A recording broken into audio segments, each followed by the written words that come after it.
双语音标领航，注音阅读启蒙，叶兴阳有声读物。Elinor Wyllys by Susan Fenimore Cooper in 2 volumes. Vol. 2. Edited by J. Fenimore Cooper. Chapter 1 would be Chapter 24, if numbered from beginning of volume. I. But there is matter for another rhyme. And I to this would add another tale. Wordsworth. And how do Miss and Madam do? The little boy. And all tight and well. And how do you, good Mr. What do you call? Cooper. William Wordsworth, English poet, 1770–1850. Poems of the Imagination. Hartleap Well, lines 95–96. William Cooper, English poet, 1731–1800. The Yearly Distress, or Tithing Time at Stock in Essex, lines 33–36. It is to be feared the reader will find fault with this chapter. But there is no remedy. He must submit quietly to a break of 3 years in the narrative, having to choose between the unities and the probabilities. We greatly preferred holding to the last. The fault, indeed, of this hiatus rests entirely with the young folk of Longbridge, whose fortunes we have undertaken to follow. Had they remained together, we should, of course, have been faithful to our duty as a chronicler, but our task was not so easy. In the present state of the world, people will move about, especially American people, and making no claim to ubiquity. We were obliged to wait patiently until time brought the wanderers back again, to the neighborhood where we first made their acquaintance. Shortly after Jane's marriage, the whole party broke up. Jane and her husband went to New Orleans, where Tolman Taylor was established as partner in a commercial house connected with his father. Hazelhurst passed several years in Mexico and South America. An old friend of his father's, a distinguished political man, received the appointment of envoy to Mexico and offered Harry the post of Secretary of Legation. Hazelhurst had long felt a strong desire to see the southern countries of the continent, and was very glad of so pleasant an arrangement. He left his friend Ellsworth to practice law alone, and accompanied Mr. Henley, the minister, to Mexico, and from thence removed, after a time, to Brazil. Charlie had been studying his profession in France and Italy during the same period. Even Elinor was absent from home much more than usual. Miss Wyllys had been out of health for the last year or two, and, on her account, they passed their summers in traveling, and a winter in the West Indies. At length, however, the party met again on the old ground, and we shall take up the thread of our narrative during the summer in which the circle was reunited. It is to be hoped that this break in the movement of our tale will be forgiven, when we declare that the plot is about to thicken. Perplexities, troubles, and misfortunes are gathering about our Longbridge friends, a piece of intelligence which will probably cheer the reader's spirits. We have it on the authority of a philosopher that there is something gratifying to human nature in the calamities of our friends, an axiom which seems true, at least, of all acquaintances made on paper. Minister equals a diplomatic rank below that of ambassador. Minister heads a legation, an ambassador an embassy. Prior to the Civil War, the United States was not considered an important enough country to send or receive ambassadors.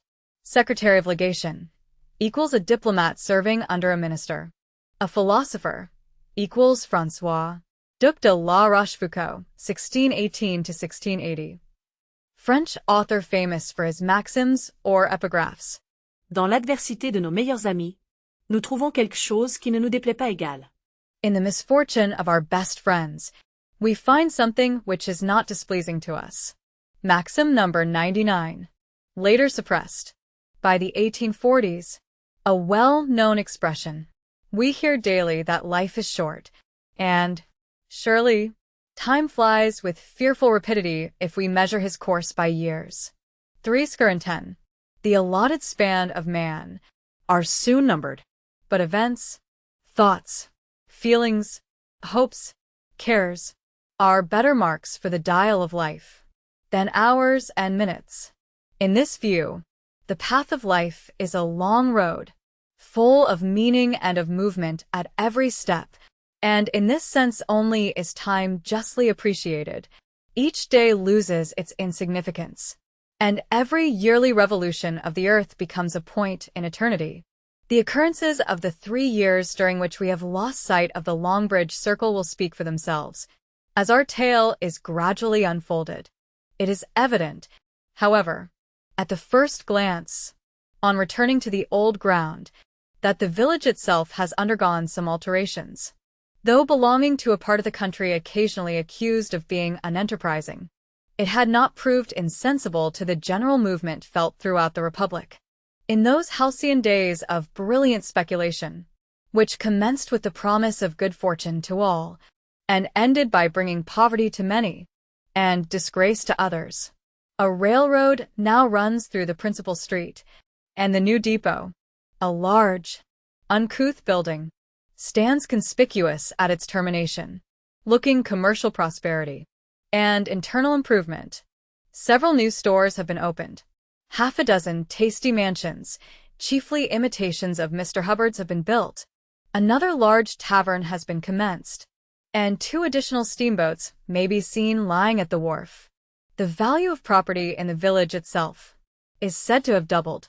At least, new streets are laid out, and branch railroads are talked of, and many people flatter themselves that Longbridge will figure in the next census as a flourishing city, with the full honors of a corporation, mayor, and alderman. In the population, corresponding changes are also perceptible. Many new faces are seen in the streets. New names are observed on the signs. Others again are missed from their old haunts, for there is scarcely a family in the place which has not sent its representation westward.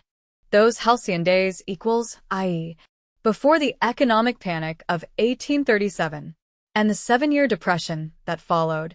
Most of our old acquaintances, however, still remain on the spot. This pleasant afternoon in June, 183-. There stands Mr. Joseph Hubbard, talking to Judge Bernard. That is Dr. Van Horn, driving off in his professional sulky. There are Mrs. Tibbs and Mrs. Bibbs, side by side. As of old, Mrs. George Wyllys has moved, it seems. Her children are evidently at home in a dooryard on the opposite side of the street, adjoining the Hubbard Park. On the door of that bright-colored, spruce-looking brick house, you will see the name of W.C.'s Clapp, and there are a pair of boots resting on the windowsill of an adjoining office, which probably belong to the person of the lawyer himself. Now, we may observe Mrs. Hilson and Miss Emmeline Hubbard flitting across the street, fascinating and aristocratic as ever. Sulky equals light 2-wheeled carriage, seated for 1 person, usually spelled sulky. Let us leave the village, however, for the more immediate neighborhood of Wyllys Roof, in which, it is hoped, the reader will feel more particularly interested. There stands the little cottage of the Hubbards, looking just as it did 3 years since. It is possible that 1 or 2 of the bull's-eye panes of glass may have been broken and changed, and the gray shingles are a little more moss-grown, but its general aspect is precisely what it was when we were last there. The snowball and the sweetbriar are in their old places, each side of the humble porch. The white blossoms have fallen from the scraggy branches of the snowball. This first week in June, the fresh pink buds are opening on the fragrant young shoots of the sweetbriar. There is our friend, Miss Patsy, wearing a sunbonnet, at work in the garden, and if you look through the open door of the house, you will see beyond the passage into the neat little kitchen, where we catch a glimpse of Mrs. Hubbard's white cap over the back of her rocking chair. It is possible that you may also see the merry, shining, black face of a little handmaiden, whom Miss Patsy has lately taken into the family, and, as the tea kettle is boiling, and the day's work chiefly over, the little thing is often seen at this hour, playing about the corners of the house, with the old cat. Ah! There is the little minx. Her sharp ears have heard the sound of wheels, and she is already at the open gate, to see what passes. A wagon stops. Whom have we here?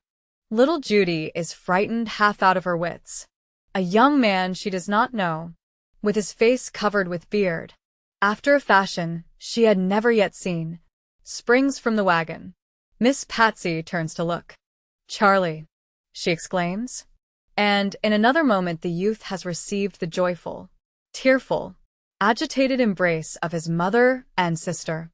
The darling of their hearts is at home again, 3 years since he left them, a boy, to meet dangers exaggerated tenfold by their anxious hearts. He returns, a man, who has faced temptations undreamed of by their simple minds. The wanderer is once more beneath their humble roof. Their partial eyes rest again on that young face, changed, yet still the same. Charlie finds the 3 last years have passed lightly over his mother and his sister. Theirs are the same kindly faces, the same well-known voices, the best loved, the most trusted from childhood. After the first eager moments of greeting are over, and the first hurried questions have been answered, he looks about him. Has not the dear old cottage shrunk to a very nutshell? He opens the door of the schoolroom. There are its 2 benches, and its humble official desk, as of old. He looks into the little parlor, and smiles to think of the respect he felt in his childish days for Miss Patsy's drawing-room.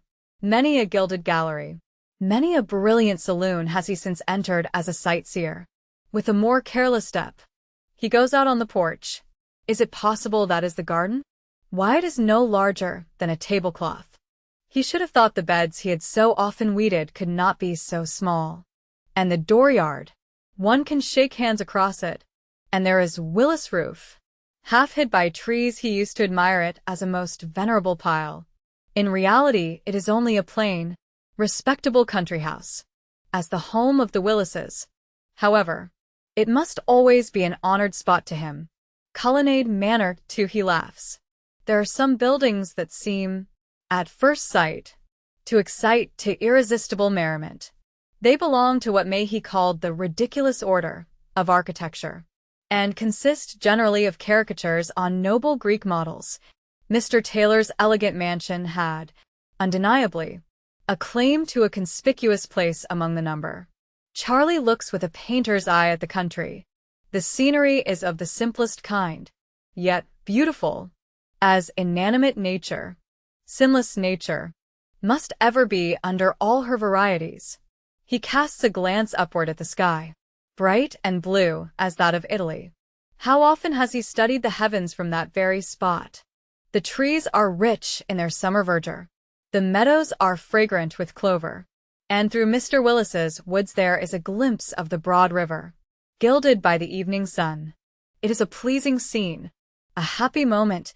It is the first landscape he ever painted, and it is home. Then Charlie returns to his mother. He sits by her side. She takes his hand in her withered fingers. She rests her feeble sight on his bright face, while Miss Patsy is preparing all the dainties in the house for supper. "Well, little one, what is your name?" said Charlie, as the black child passed him with a load of good things. "Judy, sir," said the little girl, with a curtsy and a half-frightened look at Charlie's face, for the young artist had chosen to return with mustaches.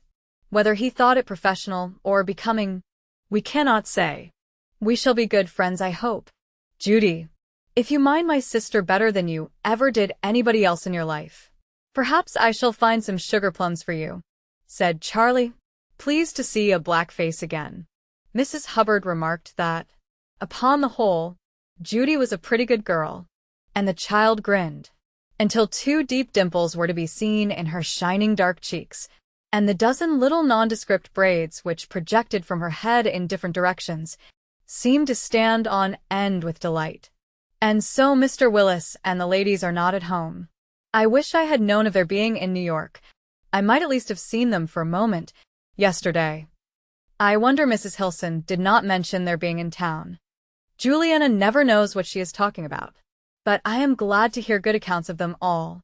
Yes, Miss Wyllys has come home from the West Indies. Much better. Is it really true that Miss Elinor is going to be married shortly?" Well, I can't say whether the story is true or not. She seems to have many admirers now she has become an heiress.